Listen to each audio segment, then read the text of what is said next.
So welcome back to Telltale, guys. I'm Emily. I'm Greg. And we are going to discuss one of the hot topics in graphic design, which is trying to figure out if virtual books and literature and various forms of former ephemera are will die. Will print ever die Yeah. as a medium? It's been predicted for a long Yes. time now, though. Since the 1990s, they've been predicting print was going to die completely 100%. Technology was just going to take over. Yep. Books were going to be a thing of the past. Everything we were just would going be to have electronic. Yep, it's all going to be electronic data. This was going to be the book of the future. And to be sure, we've seen a lot of changes because of the electronic world. Audiobooks have become a lot more popular. Ebooks have. There are some people that just love ebooks and that's all they read. And the biggest change I've seen when I've been reporting on new books coming out, I've been noticing it's when I was young, 1970s, 1980s, a book would come out in hardcover. And then about a year later, the paperback would hit the shelves. And while movies were the same way back then, the first run movies, you'd see them in the big cities. But even in Racine, Wisconsin, which wasn't that small, it would take 3-4 weeks before it would get to our theaters after everybody else in the nation had seen it. Yeah. That was the case when Star Wars was released Memorial Day weekend. Well, it didn't come to Racine until almost the end of June. And that was and then you go. I don't know how Two Rivers was, but you go up to like Woodruff, Minocqua area in northern Wisconsin. The one theater there would finally get the movies about a year after it was released. Oh, Yeah, so that's the way it was back then. Things didn't all come out everywhere all at once. And books were the same. The hardcover copy would come out. If you were lucky enough to have a decent bookstore in your town, which Racine did, you still would see the hardcover. But if you were a kid trying to buy books, you didn't have money for the hardcovers, so you had to wait for the paperback. And it typically took 6 months to a year before you saw the paperback finally in the stores. We actually did the same thing with the Harry Potter books as they came out. We kind of had to wait for the paperbacks until we were just... My parents were like, you know what? We're all invested in this story now. We're just going to buy whatever's available as soon as possible, and no one talks about it until we've all read it. That was the rule. Yep. So, well, and of course, audiobooks and ebooks did not exist back then. Yeah. So you didn't get those. Now, every book that's being released, at least by the major publishers, is being released in hardcover, paperback, audiobook, and ebook all at once, all the same week. Very, very major change in that, in the timing. And I think the reason is because there are enough people that want the ebook, enough people that want the audiobook that aren't interested in the hardcover or the paperback. So it makes sense for them to release it all right away and instead of holding off till months later to release it. I think a lot of it, too, is a generational gap. We have this generation, like younger generations, who are more interested in instant gratification. So an ebook is nice. They may still buy an actual, like, book version of it for a bookshelf or whatever they want to do, just to have that on hand. But for the most part, wanting to get to the story, if it's something like a continuation of a story that they love or an author they really, like, are obsessed over, like, they can instantly go online and get that book and read it. And be, over and done with. Don't even have to, like, leave their house to go to a bookstore if they don't need to right that second. Yeah. And get invested immediately. I think older generations tend to be okay with, waiting a little bit before they go and pick up their books. Like, it's about the anticipation of the story. Like, you're just going to love it no matter what. And they don't need the instant gratification as much as I think younger people feel they need it. Well, and I think that comes from the fact that my generation and older generations, everything wasn't available all at once. You had to wait. You had to wait for, everything had a waiting time. Movies, books, even things like other kinds of goods that you need in your life. You couldn't just instantly run to a local store and get it. You had to drive distances to find it. Or order it through a catalog and it took 4 to 8 weeks to get to you.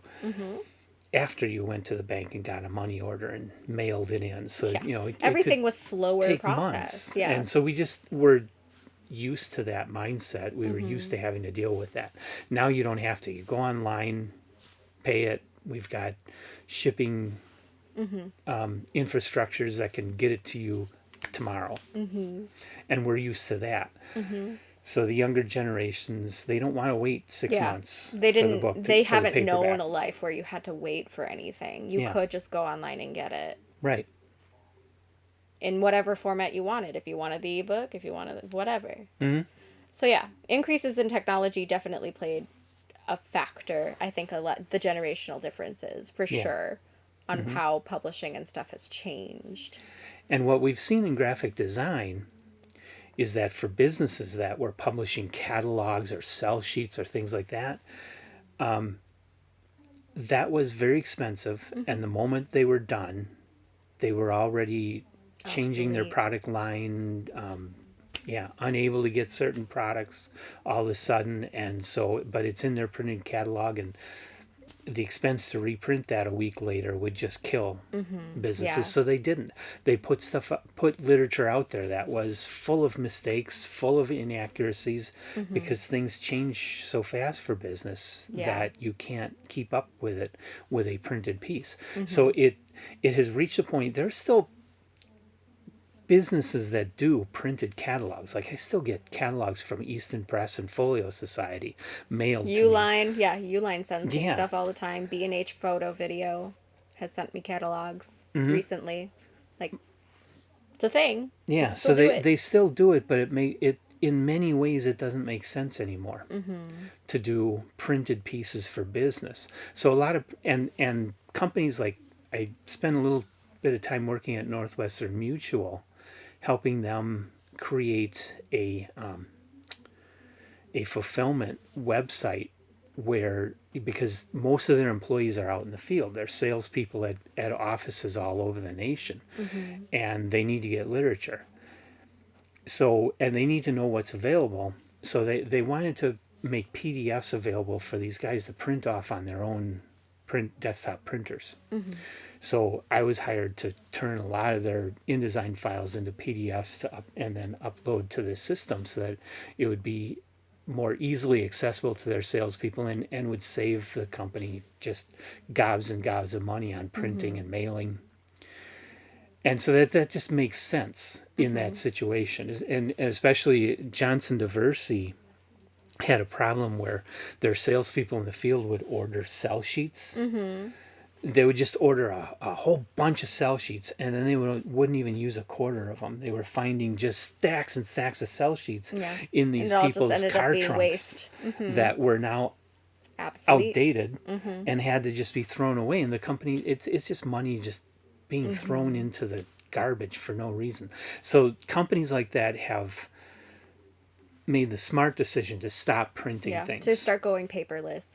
You see Yeah. that a lot with banks too. Everybody's pushing to go paperless, no more printed statements, that kind of thing. And one of the interesting things I thought is that like ink now, price wise, is actually more expensive than like a pint of ink would be more expensive than purchasing a pint of human blood. Oh boy. So when you think about cost effectiveness of ink, of paper, materials, how many times you're going to have to reprint, how many times you're going to have to do this, that, and the other thing just to make sure that this thing is accurate and out there and people can have their hands on it. And then, of course, the second it's out there, it's potentially obsolete. Now, we have a different situation, though, in literature, Yeah. especially. A story can be timeless, and if people like it, it's not obsolete anymore. There are some No. universal truths. So, I mean, that's kind of the disconnect that we have with printed materials is that you have these things in commerce which are obsolete the moment you put them out because something's updated, technology's moving fast, that kind of thing, versus something that's timeless like book or the Quran, the Bible, things that are religious texts that aren't necessarily supposed to be done digitally for whatever religious reason, things like that. So you start running into this disconnect of, for commerce, yes, print should die almost. For art, on the other hand, for artistry, for books and stuff, there's a little bit more play room. And especially because, like we've talked about in the past, collectors, people love collecting. Yes. They like the tangible item. Like, even, like, I'll buy ebooks, and if I like the book enough, I will buy a version of it to put on my shelf. And that's the interesting thing that's been happening lately. First of all, when ebooks really started to become a big thing, I had so many people that I would ask, well, don't you like ebooks? And they say, no, I want to hold it. Mm-hmm. I want to hold the book in my hands. Yeah. Well, the diehard I'm a people weird like book us, smeller, yeah. But Yeah. the average person the average person still wanted a book in their hands. They didn't want something that was pixels in a device. Yeah. And so they said no, they don't want ebooks. And then since then, we've seen a huge growth in the collectible book market, where there are publishers that are printing limited editions of books, and these are not first editions, but they're beautiful. they're just editions. really nicely done collector's editions, and they're selling these things for in some cases over $1,000 for one book, and they're selling out sometimes the same day, sometimes within the hour of offering pre-orders on it. So if you don't jump on it, you lose it. And that means that there is this huge, as far as fiction books, as far as entertaining books, there is this huge desire for printed books. The other thing we've seen in investigating for what we want to do with Telltale, I posed the question early on because it would be easier for us to get started selling ebooks than it would to sell printed books. So we started looking into that technology, and the technology just does not allow you to do something really, really nice. Yeah, from a design standpoint, it's very standard. You're very limited.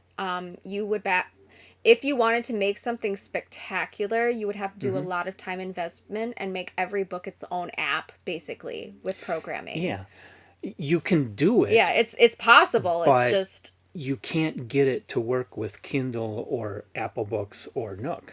You'd have to make it. Yeah, you'd have to make it its own thing. And I think a lot of people would be afraid to approach that because it's so new and unfamiliar. So marketability would be difficult. You don't have access to the major distribution channels. The major distribution channels only offer a very basic format. And so no matter how beautiful you try to make your ebook, when you convert it over to the Kindle format or the EPUB format, it changes it anyway. It just throws all that out. Yeah. And you're left with just something that looks like every other ebook. Which is interesting because it keeps in mind like a lot of... It's great for user experience. Like I'm thinking of people who are older who wear large print books just if you have cataracts or something. Large print books aren't large enough anymore. Yeah. Like some people literally will read an ebook at... I've been in doctor's offices where somebody's reading an ebook at like a 72-point font because their eyes are so bad. Like it does offer more for people who have struggle and disability that way. Yeah, I do that sometimes if it's late at night and my eyes are tired. I'll bump just make up it the bigger point size so I can keep reading a little longer. I used to do that when I was in college. If I had an ebook as a textbook, I'd just make it real big and feel like I wasn't reading as much. Just like psychologically, it feels it would like do you're stuff going like really that. fast through it. Yeah, if you Except were lucky it's to find a textbook as an book, ebook, oh my 200-page gosh. book is now 1,000 pages. Yeah. So it does have its place, and the user experience can be cool. But if you're looking to make books for book lovers that have extra stuff like phenomenal illustrations and things, you're really stuck to like anchoring these things in a PDF, and you can't make the size bigger or do any of that extra stuff. Yeah. Or you're just kind of at the mercy of whatever, like Nook, Amazon, Kindle, Mobi, all these things are doing. You really don't have enough creative control when it comes to e-publishing and e-books. Right. Which is, I think, a big reason why I think literature as a whole would probably always end up being in this print format. And why I don't think it would. One of the reasons why I don't think print would ever die. Yeah, I don't Until think it will either. And the final nail in the coffin of the idea that print would die as far as literature goes is the fact that you buy an ebook, you don't have anything. Yeah. You don't own it. If you You're get a virus, being allowed to read it. Yeah. If you get a virus or there's a glitch in the system or like Yeah. there was at one point where Lose your hard drive, all your books are gone. I synced my Kindle and lost all my books. It's happened. Mm-hmm. So like you're just kind of, I thank goodness most of my books were like free at the time. It was all public domain, whatever you could get free on Kindle, which is also great for literature because then you can access a lot of free public domain stuff like Project Gutenberg and things. Ebooks are relevant for that. But if you want a nice copy of it and you don't ever want to lose it unless your house burns down or somebody steals it from you or you misplace it. Mm-hmm. Or things like just, you can't take an ebook to a used bookstore and turn it in. You can't place it in a neighborhood library box to share with other people. You can't have everyone lend it to a friend. You can't have everyone in your book club sign the book so that you have a documentation in the front of all your friends who read it. Like I do that with some of my personal library stuff. Okay. If I lend it to one of my friends, I encourage them to write their name in the front cover of the book so I know who has borrowed it and who has already read it, and I know I can bring it up. You know, like I think those things are super sentimental and really cool that you have the capacity to do that. Or writing in the margins. Yeah. I love going to thrift stores and buying books where people have written in the margins. Yeah. It's like they've journaled along with this author. I think that's so cool. You don't get that in an ebook. Mm-hmm. Or like if you buy if you bought in the 1950s a first edition Robert Heinlein, Isaac Asimov, Arthur Clarke book, hardcover for $2.95.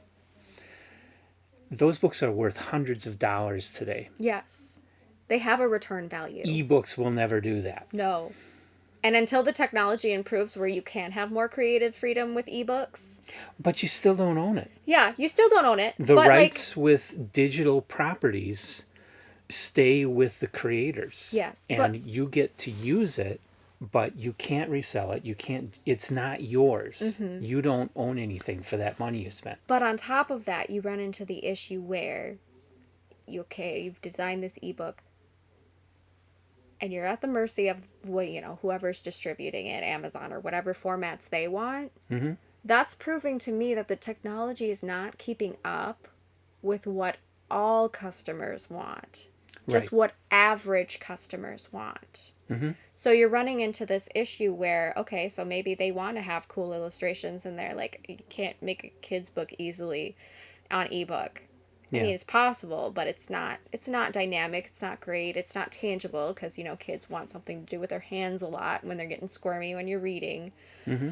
But you have that with printed material. Yeah. And if the technology doesn't catch up with what people who want to make great ebooks want to do and people who want to read great ebooks want to do, it's going to die out and make itself obsolete. Yeah. Is really what's going to happen. Well, the technology was there because Apple released their iBook Author software some years ago that was capable of incorporating video and interactions and just did all these cool things, and nobody used it. Nobody wanted it. A few people experimented with putting ebooks out there that were like it. Like there's this Edgar Allan Poe story I found, very cool little ebook thing, but it only runs on Apple's technology. You can't port it over to Kindle. It's not universally accessible. Nook. And even within Apple, people just didn't buy this, so it died. They don't make the software anymore. You can't do this. Yeah, and I think another thing too that we need to really touch on is the concept of obsoletion. Not just in the technology or in the relevance of a story or the relevance of information, but in people. Older people are having a harder time adapting to technology, but there's still a lot of older readers. Oh, yeah. So we're going to run into this. I think the reason one of the other reasons print is not going to die is because as long as there's an older generation that's going to have a hard time adapting to new technology, unless you count that person as obsolete as well as that archaic way of thinking, then yes, the technology is going to progress, but you're going to lose inclusion. Yeah. And I think that's a big thing society needs to look at ethically. Like, how much do you want to continue inclusion in valuing your elderly, in valuing your disabled, in valuing those things? And both print and I think like ebooks and stuff are relevant for different disabilities, different situations, different things. Like, you know, some people like holding a Kindle because it's lighter and less hard on their arthritis than, say, holding a Bible or the Lord of the Rings complete compilation back there we have that's as big as a King James Bible. Like, nobody wants to hold that if they're old and have really bad arthritis or have carpal tunnel or any other health issues. But a Kindle allows inclusion. But also, if you are, let's say, an impoverished child in South Africa or North Africa, somewhere in Africa or somewhere in Asia, and you've never had access to internet, you've never had access to that technology, you would never be able to afford to have a Kindle or a tablet of any kind in order to read, you still have the accessibility and inclusion of having printed works delivered to you by donation, by, you know, Good Samaritans, by chance, by whatever. Like, and it's still something that you're more likely to afford even in poverty than trying to buy a tablet. Yeah. So I think that's a huge part of it too, is just allowing inclusion. If we are a world that wants to allow inclusion, we will make space for both, and print itself will probably never die. Yeah. If we want to start making people obsolete, and we want to deal with those ethics, which to me is a no-brainer. People are never obsolete. They are always relevant. Like, that life story is important. But that is an aside. Until society has made that ethical decision, we're never going to lose print. Right. It's never going to die. Right. It's always going to be relevant. It's always going to have its place. It's always going to be something that people value for different reasons. And try reading an ebook when the power goes out. Haha. And your battery's died. Yep. A regular book, you can pick it up and open it and light up a candle and read away. And honestly, my eye doctor says that it doesn't actually hurt your eyes to read in the dark. It strains them a little. Yeah. But it will never physically damage your eyes to read in the dark. Okay. Where it can actually physically damage your eyes to look at blue light too long. Yeah. Which is what a screen deals with. Now, of course, they're adapting things so that you have less blue light at night. Like, you can add that to your settings and whatever. But up until they started doing that, the damage has been done. Yeah. So you'll never have that problem with a book. Right.